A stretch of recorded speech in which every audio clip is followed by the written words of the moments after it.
Salut! Alors dans cette vidéo, je vais te montrer comment tu vas pouvoir t'organiser un peu plus efficacement en triant tout ce qui est urgent, important, voire les deux à la fois. Alors, on va parler de la matrice d'Eisenhower. Eisenhower, c'était un président des États-Unis. Il a notamment été général des armées durant la Seconde Guerre mondiale.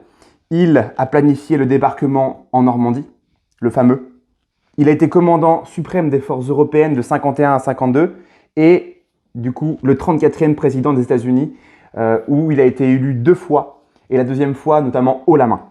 Durant ce mandat, il a lancé la course à l'espace, il a fait en sorte de développer les réseaux d'autoroutes inter-États et a fait de l'armement nucléaire une des priorités dans le contexte de la guerre froide face à l'URSS. En fait, ce n'est pas tout à fait Eisenhower qui a inventé cette matrice. Il a dit à un moment, ce qui est important est rarement urgent et ce qui est urgent est rarement important. Suite à ça, des gens ont mis en place cette matrice qui, en fait, est très intéressante. Alors, je te la montre tout de suite à l'écran. Tu vois qu'en ordonnée, tu as la notion d'urgence. Plus tu vas vers le haut, plus c'est urgent. Et en abscisse, tu as la notion d'important. Plus tu vas vers la droite, plus c'est important. Donc, je vais expliquer chacun des cadrans.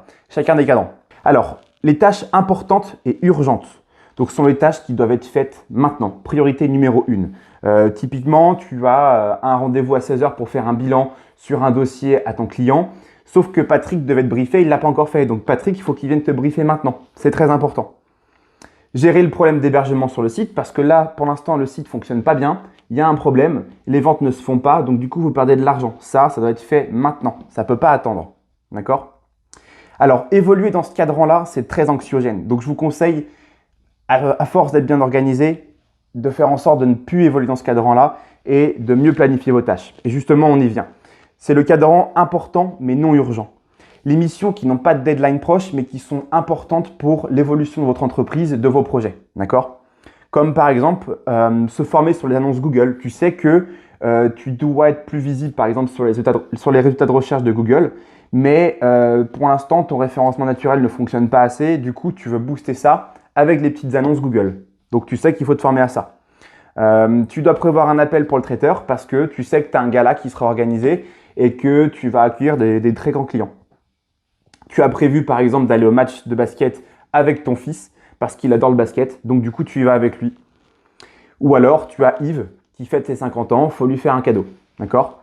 Donc c'est vraiment dans ce cadre-là qu'il faut évoluer. C'est celui qui est le moins anxiogène et qui te permet d'être bien organisé, tout simplement. Ensuite, tu as les tâches non importantes mais urgentes. Donc ce sont les tâches qui sont souvent déléguées, qu'on délègue souvent et qui n'ont pas réellement d'importance pour avancer sur tes projets à toi. Du type, donner un avis sur le dossier de ton collègue parce qu'il voudrait savoir s'il a bien rédigé son truc. Ça l'aidera lui, mais pas toi.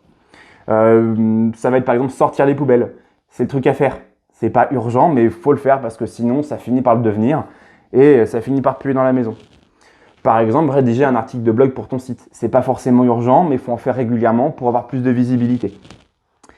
Et du coup, cette partie-là, c'est celles qui ne sont pas les plus importantes, mais qui peuvent être déléguées, où tu n'as pas besoin d'agir par toi-même. Dernier cadran, ce sont les tâches ni importantes ni urgentes. Jeux vidéo, réseaux sociaux, télé, Netflix. Tout ça, c'est cool, ça te permet de te détendre, mais plus tu enlèves ça de ta vie, mieux c'est. Ok? Je te vois venir, tu vas me dire ouais mais j'ai besoin de décompresser. Trouve un truc un peu plus productif si tu as besoin de te décompresser. Va marcher, sors, fais des échecs, du sudoku, fais un truc qui va te faire réfléchir, tu vois, mais qui en même temps va te changer un peu les idées. Alors, dans quel cas utiliser la matrice? Notamment lorsque tu commences à t'organiser, que ce soit ta journée, que ce soit ton mois, ta semaine, que ce soit un projet, une sortie. Dès que tu as quelque chose qui nécessite un ensemble de tâches, donc un projet. Et voilà, tout simplement. Maintenant, je t'invite à te mettre au boulot. Allez, salut!